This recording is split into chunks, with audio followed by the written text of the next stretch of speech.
प्यारे बच्चों, NCERT science के इस वीडियो में आपका स्वागत है। इस वीडियो में हम लाइट चैप्टर से रिलेटेड बेसिक कॉन्सेप्ट डिस्कस करेंगे, जिसमें definition of light, reflection of light, laws of reflection of light, most important term से 2 मार्क्स में पूछा आता है, laws of reflection of light, और साथ में स्फेरिकल मिरर्स के बारे में डिस्कस करेंगे। स्टूडेंट्स, सबसे पहले हम पढ़ेंगे definition of light. Light is a form of invisible energy which produces the sensation of site. Video pause करके आप डेफिनेशन नोट कर लेंगे। Light is a form of invisible energy. Light एक ऐसा एनर्जी का फॉर्म है जो हमको सेंसेशन ऑफ साइट प्रोवाइड कराता है, यानी देखने में हेल्प करता है। बिना लाइट के हम कोई ऑब्जेक्ट नहीं देख सकते। Second part, reflection of light. जो प्रिंसिपल है विजिबिलिटी का, वो ये बताता है कि जब तक रिफ्लेक्शन नहीं होगा कोई भी ऑब्जेक्ट विजिबल नहीं होगा। The process of returning of light to the same medium after striking a surface is called reflection of light. Means bouncing back, light का किसी ऑब्जेक्ट पे पड़ना और फिर रिफ्लेक्ट होना ही रिफ्लेक्शन ऑफ लाइट है। अब इसके बाद हम लोग एक मोस्ट इंपॉर्टेंट टर्म डिस्कस करेंगे, laws of reflection of light. Laws of reflection of light exam में 2 मार्क्स में पूछा जाता है। तो there are 2 laws of reflection of light. First, angle of incidence is equal to the angle of reflection, that is angle I is equal to angle R। And second, incident ray, reflected ray and normal to the reflecting surface at a point of incidence lie in the same plane. ये एक reflecting surface है। हम लोग यहाँ पे mirror बनाए हुए हैं। हम इस जगह पे कोई भी रिफ्लेक्टिंग सरफेस यूज कर सकते हैं, बट मिरर बेस्ट रिफ्लेक्टर होता है। तो जब तक पॉलिश नहीं की जाएगी, अगर यहाँ पे पॉलिश नहीं है तो इसका मतलब ये मानेंगे कि ट्रांसपेरेंट है। तो ट्रांसपेरेंट मीडियम में रिफ्रैक्शन शो होगा, जो हम इसको आगे बताएंगे। अभी हम लोगों का टॉपिक है रिफ्लेक्शन ऑफ लाइट। तो रिफ्लेक्शन में ये पॉलिश्ड सरफेस है। जैसे आपने देखा होगा कोई टाइल का पीस है तो वो भी रिफ्लेक्ट करेगा। ये कॉपी भी एज ए रिफ्लेक्टर बिहेव करेगी। लेकिन हम लोग जब परफेक्ट रिफ्लेक्टर की बात करते हैं तो वो उसमें हम मिरर यूज करते हैं। तो यहाँ पे जो ये मिरर है ये एक रिफ्लेक्टर जैसा बिहेव कर रहा है। अब इसमें ये इंसिडेंट रे और ये हो गई रिफ्लेक्टेड रे और ये नॉर्मल इस मिरर से जिस सरफेस पे इंसिडेंट रे आ रही है उससे 90 डिग्री का एंगल बनाता है नॉर्मल। और ये I और R इक्वल होते हैं। इसी को बोलते हैं angle of incidence is equal to angle of reflection. और सेकंड कहता है incident ray, reflected ray and normal all lie in the same plane, एक ही प्लेन पे लाई करते हैं। तो जब भी ये laws of reflection of light लिखने को आता है, आप ये फिगर भी जरूर बनाएंगे। 2 मार्क्स में आता है। फर्स्ट लॉ, सेकेंड लॉ लिखने के बाद इसमें हम 2 मार्क्स में इसका फिगर भी बनाएंगे। Laws of reflection are also obeyed when light is reflected from the spherical or curved surfaces. Laws of reflection ये कर्व्ड सरफेस या स्फेरिकल सरफेस पर भी होल्ड करेगा। ये हमने प्लेन सरफेस बनाया था। तो अभी आगे इसके हम बताएंगे कि कैसे स्फेरिकल मिरर का मतलब कि अगर कुछ केस ऐसा दिखाई देगा, ये कर्व शेप में दिखाई देगा, इसमें ये पार्ट अगर पॉलिश किया हुआ है, इसके बारे में भी आगे डिस्कस करेंगे। तो इस पॉइंट पे अगर इंसिडेंट रे आ रही है तो यहां से रिफ्लेक्ट हो जाएगी, तो ये आई और आर इक्वल हो जाएगा। तो इसका मतलब ये हो रहा है कि ये किसी भी सरफेस, वो प्लेन सरफेस जरूरी नहीं है, वो कर्व्ड सरफेस होगा तब भी लॉज ऑफ रिफ्लेक्शन होल्ड करेगा। नेक्स्ट टॉपिक आता है student image. And image may be defined as the that point where the light rays coming from an object meet or appears to meet after reflection। यहां पे हम ये point clear कर दें, image formation एक main important topic है इस chapter का। इमेज फॉर्मेशन, इमेज कैसे फॉर्म होती है? लाइट रेज किसी भी ऑब्जेक्ट से रिफ्लेक्शन के बाद एक्चुअली मीट कर जाए तो हम बोलेंगे कि इमेज फॉर्म होगी। एक्चुअली मीट नहीं करता है, अब उस केस में वर्ड यूज होता है अपीयर्स टू मीट, तो हम बोलेंगे कि इमेज फॉर्म होता है। लेकिन अब बात आती है कि मीट और अपीयर्स टू मीट दोनों में डिफरेंस क्या है? हम कभी कहते हैं कि coming from an object meet और अपीयर्स टू मीट, तो दोनों में यानी कि दो केस में इमेज बनती है, तो ऑब्वियस सी बात है कि दो तरह की इमेज बनती होंगी। तो अब यहां पे हम थोड़ा सा इसको डिफाइन कर दें कि क्या होता है इमेज। अब जैसे हम एक स्फेरिकल मिरर, अभी हमारा टॉपिक आगे है लेकिन यहां पे थोड़ा सा बताएंगे इसके बारे में कि स्फेरिकल मिरर, इसको हम स्फेरिकल मिरर एक बना रहे हैं। ये अभी हमने बनाया कॉनकेव मिरर। कौन सा मिरर बनाया? Concave mirror. तो कॉनकेव मिरर की प्रॉपर्टी होती है कि ये कन्वर्जिंग मिरर होता है। तो इसमें जब रेज ऑफ लाइट आ रही है इन्फिनिटी से, तो ये क्या करता है कि इसको ये फोकस पे कन्वर्ज करता है। तो मींस आफ्टर रिफ्लेक्शन जब लाइट रेज एक्चुअल कहीं मीट करती है तो इस केस को बोलते हैं कि एक्चुअली मीट, यहां पे मीट करेगी आफ्टर रिफ्लेक्शन। तो जब मीट कर रही है तो इस केस को बोलते हैं एक्चुअली मीट। तो इस केस में रियल इमेज फॉर्म होगा। कैसा इमेज फॉर्म होगा? रियल इमेज फॉर्म होगा। अभी हमने एक ही केस डिस्कस किया है, इसमें हम कॉनकेव मिरर के 6 केसेस डिस्कस करेंगे, जिसमें 5 केसेस में रियल इमेज दिखाएंगे और 1 केस होगा उसमें हम वर्चुअल इमेज दिखाएंगे। अभी इसको हम आगे डिस्कस करेंगे। अब हमारा जो अपीयर्स टू मीट का केस आता है वो कुछ ऐसा होता है, इसको हमने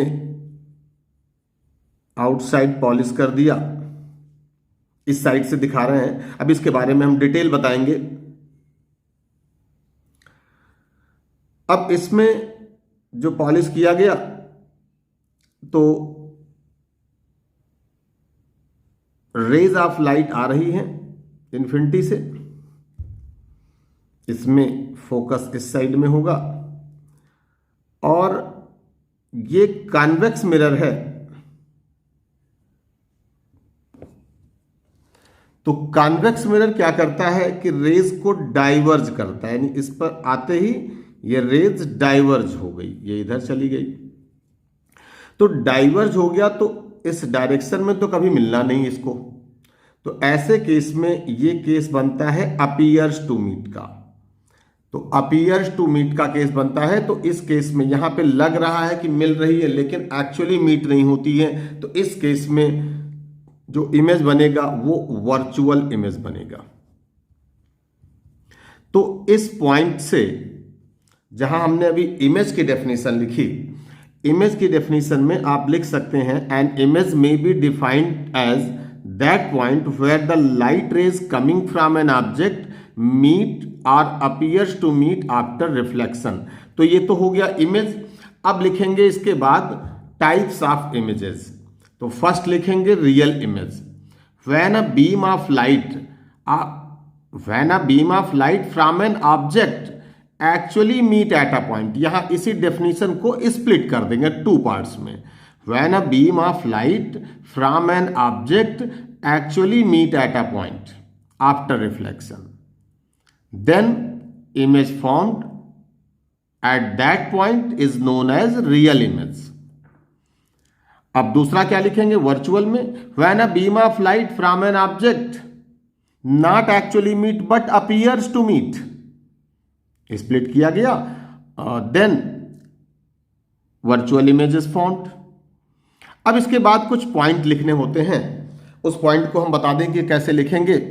वर्चुअल इमेज में लिखना होता है. अब पहले रियल में जब आपने लिखा तो real image can be obtained, real image can be obtained on screen. Screen पर हम इसको ऑब्टेन कर सकते हैं. Virtual image can not be obtain on the screen.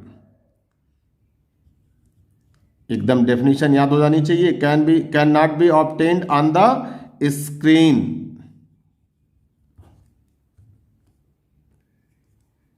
Real image is always inverted.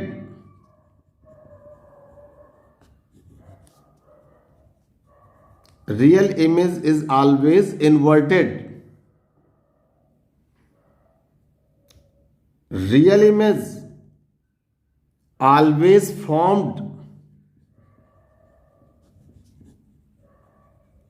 in front of the mirror. जब screen पे बनेगा तो सामने बनेगा, in front of the mirror. And real image is always inverted. ये जो inverted line लिखी गई थी, इस लाइन को बता दें एक बार फिर. Real image is always inverted. Inverted होता क्या है, मैंने एक बार इसको फिर से लिख दिया. इन्वर्टेड का मतलब है कि अगर आपका ऑब्जेक्ट ऐसे है, ये ऑब्जेक्ट की पोजीशन एरो हमने बनाया, तो इन्वर्टेड इमेज जो बनेगी वो कुछ ऐसे बनेगी. इन्वर्टेड मतलब जैसे आप लोग बोलते हैं उल्टा इमेज बन गया. तो ये जो एरो अगर ए बी इमेज को डिनोट करेगा तो ये ऑब्जेक्ट को डिनोट करेगा, तो ये ए डैश बी डैश इस पोजीशन में इमेज को डिनोट करता है, रिप्रेजेंट करता है. तो इन्वर्टेड ये हुआ. अब सेम केस में आते हैं. वर्चुअल इमेज की बात अगर हमको करनी हो तो वर्चुअल इमेज के लिए virtual image is always erect.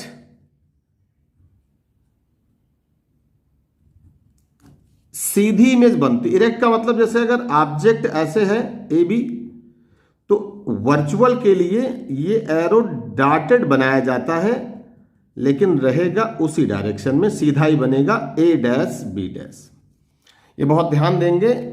ये वर्चुअल का केस है और ये रियल का केस है. Virtual image is always erect.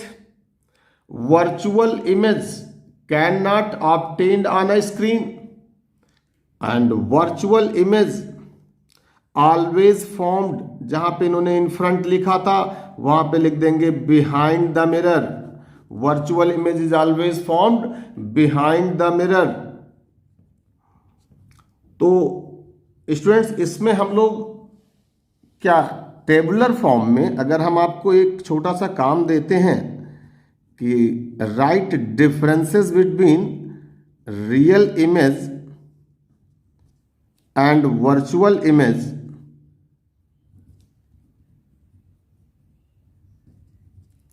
तो क्या आप इसको 3-4 पॉइंट्स में टेबुलर फॉर्म में लिख सकते हैं या नहीं लिख सकते हैं? Differences between real image and virtual image, मैंने जो पॉइंट डिस्कस किए उसी को टेबुलर फॉर्म में लिख देना. पहला पॉइंट रियल इमेज की डेफिनेशन. दूसरा point real image is always inverted. अब यहां पे इसके लिए जो वर्ड यूज होता है इन्वर्टेड वर्ड, ध्यान देना. तो यहां पे अगर बोला गया कि रियल इमेज है तो मतलब आप समझ जाएंगे इन्वर्टेड है. केवल इन्वर्टेड बोला जाए तो भी समझ जाएंगे रियल है। अगर कहते हैं कि इरेक्ट इमेज फॉर्म हो रही है तो इरेक्ट इमेज अपने आप बताता है कि वो वर्चुअल इमेज है। अगर इमेज इन्वर्टेड है, चाहे वो जिस साइज का होगा, वो भी आगे डिस्कस किया जाएगा, वो इमेज हमेशा स्क्रीन पर बनेगा, in front of the mirror बनेगा। लेकिन अगर इमेज वर्चुअल है तो वो behind the mirror image form होगा। और नेक्स्ट टॉपिक इज कर्व्ड और स्फेरिकल मिरर। अब यहां पे हम डिटेल में डिस्कस करेंगे कि कर्व्ड और स्फेरिकल मिरर होते क्या हैं। तो पहले तो हम ये डेफिनेशन बता दें कि कर्व्ड मिरर किसको कहते हैं और स्फेरिकल मिरर किसको कहते हैं। अ मिरर whose reflecting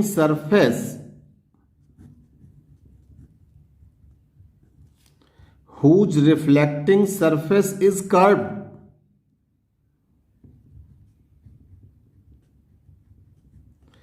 इसी कर्व्ड को हम स्फेरिकल भी लिख सकते हैं। और spherical whose reflecting surface is curved or spherical is called spherical mirror। बहुत छोटी सी डेफिनेशन है, इसको आप याद कर लेंगे। is called spherical mirror। अब यहां पे बात आती है कि स्फेरिकल मिरर बनाए कैसे जाते हैं। ये एक हालो स्फेयर से बनाए जाते हैं। हालो स्फेयर जैसे मैंने ये बना रखा है, ये देखने में सर्किल है लेकिन ये एक हालो स्फेयर है। स्फेयर 3D शेप होता है, कॉपी पे बन नहीं पाता, नोटबुक पे बन नहीं पाता है, लेकिन इसको आप स्फेयर समझेंगे। और स्फेयर से जब हम कट करते हैं कोई पार्ट, एक पार्ट यहां पे कट कर दिया, एक पार्ट यहां पे कट कर दिया, तो ये जो दो हमारे पास जो कर्व शेप आए, इस पॉइंट से लेके इस पॉइंट तक इधर और इस पॉइंट से लेके इस पॉइंट तक इधर, ये जो दोनों कर्व शेप आए, इस कर्व से अभी ये ट्रांसपेरेंट है, अभी इस पे कोई पॉलिश नहीं की गई है, तो जो ये कर्व शेप आए यही हमारे स्फेरिकल मिरर बनेंगे। अब ये कर्व शेप ऐसे बना, इसको हम ऐसे दिखा सकते हैं।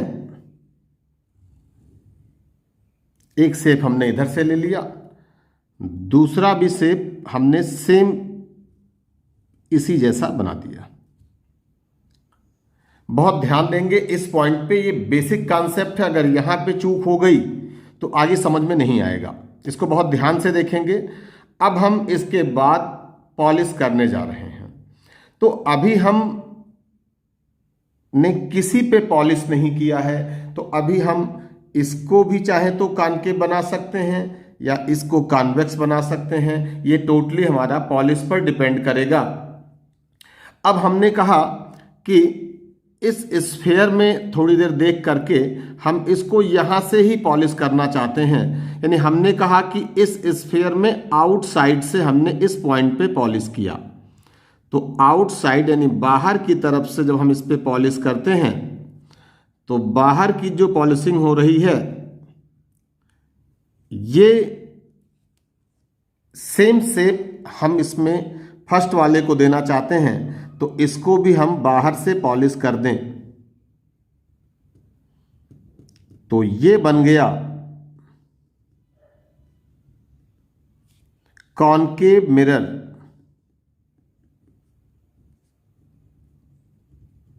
इसको बोलेंगे कॉनकेव मिरर। अब हम इस इधर जब पॉलिश करेंगे तो अगर इधर से भी बाहर से कर देंगे तो एक बार कॉनकेव और बन जाएगा। अब इसको हम अंदर से पॉलिश करते हैं। जब अंदर से पॉलिश करेंगे तो ये कुछ ऐसा बन करके आएगा।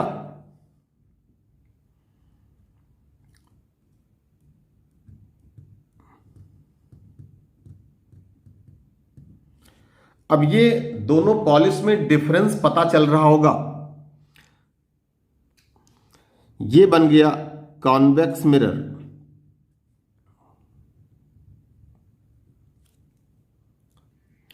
तो डिफरेंस पता चल गया होगा कि concave mirror and convex mirror. तो concave mirror is also known as convergent mirror. इसका दूसरा नाम क्या है? Convergent mirror, because it converges the parallel beam of light falling on it. ये कन्वर्ज करता है। और कॉन्वेक्स मिरर को का दूसरा नाम क्या है? Divergent mirror.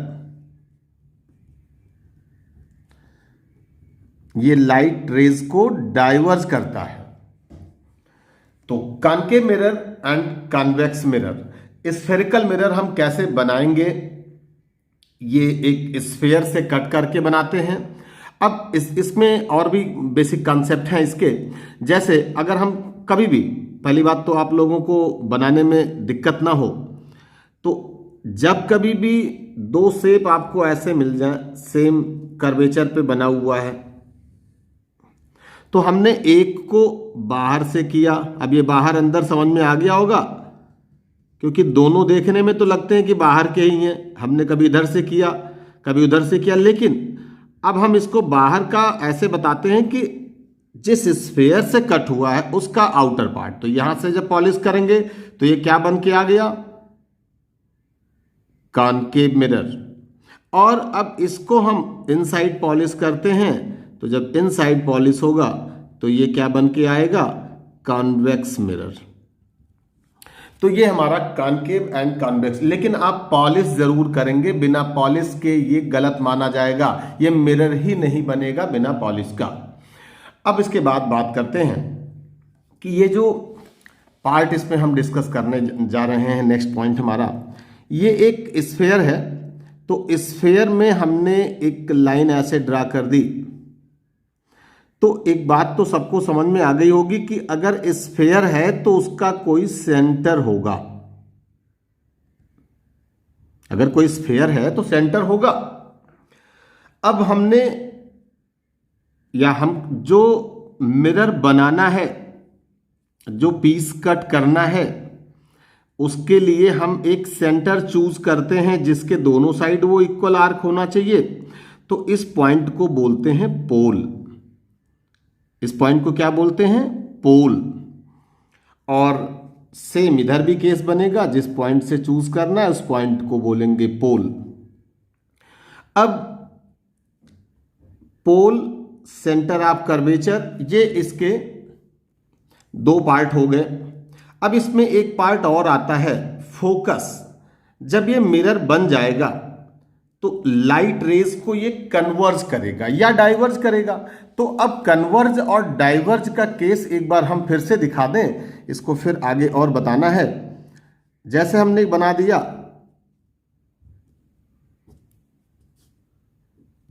कॉनकेव मिरर,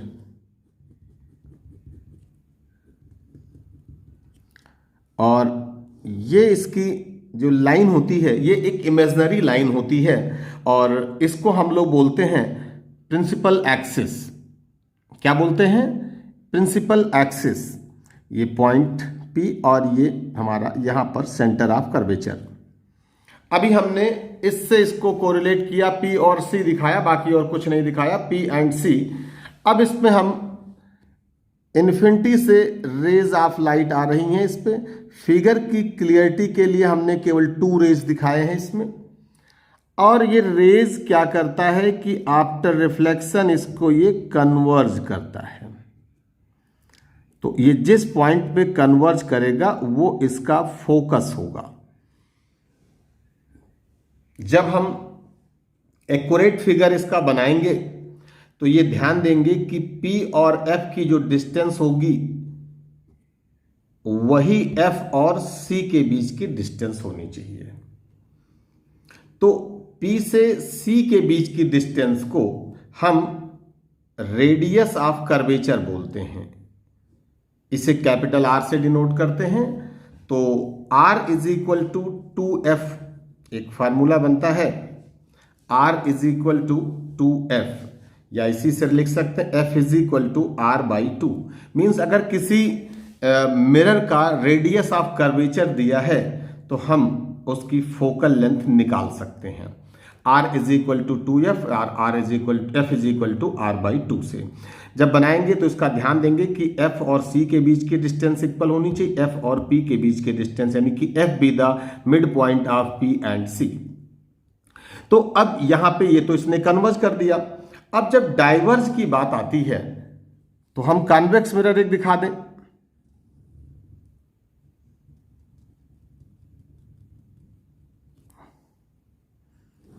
अब कॉन्वेक्स मिरर में पोल, फोकस, सेंटर ऑफ कर्वेचर। अब बात आती है कि इधर कैसे हो गया, यहां से आप पता कर सकते हैं यहां पे कि पोल, अगर हम यहां पे फोकस लिख दें, यहां पे फोकस लिख दें, तो कॉन्वेक्स के लिए देखते हैं तो अगर इस डायरेक्शन में देखते हैं तो राइट साइड इधर से आता है, इसके लिए लेफ्ट साइड आता है। तो यहां पर भी हमने ऐसे ही कुछ देखा कि इसके लिए कॉन्वेक्स के लिए राइट साइड आ रहा। अब रेज ऑफ लाइट आ रही है इन्फिनिटी से, ये क्या करता है, इसको डाइवर्ज कर देगा, क्योंकि इसका नाम ही है डाइवर्जेंट मिरर, ये डाइवर्ज करता है रेज को, और फिर ये लगेगा कि इधर मिल रही जबकि एक्चुअली मीट नहीं कर रही है। ये डॉटेड लाइन से हमने इसको दिखाया और ये स्केल से सारा फिगर बनाएंगे तो not actually meet but appears to meet. तो जो अपीयर्स टू मीट बनेगा ये बिहाइंड द मिरर बनता है, तो इस केस पे वर्चुअल इमेज फॉर्म होगा। कैसा इमेज फॉर्म होगा, वर्चुअल इमेज फॉर्म होगा। और इस पॉइंट पे कैसा इमेज फॉर्म होगा, अभी हमने इसके पिछले पेज में बताया था, रियल इमेज फॉर्म होगा।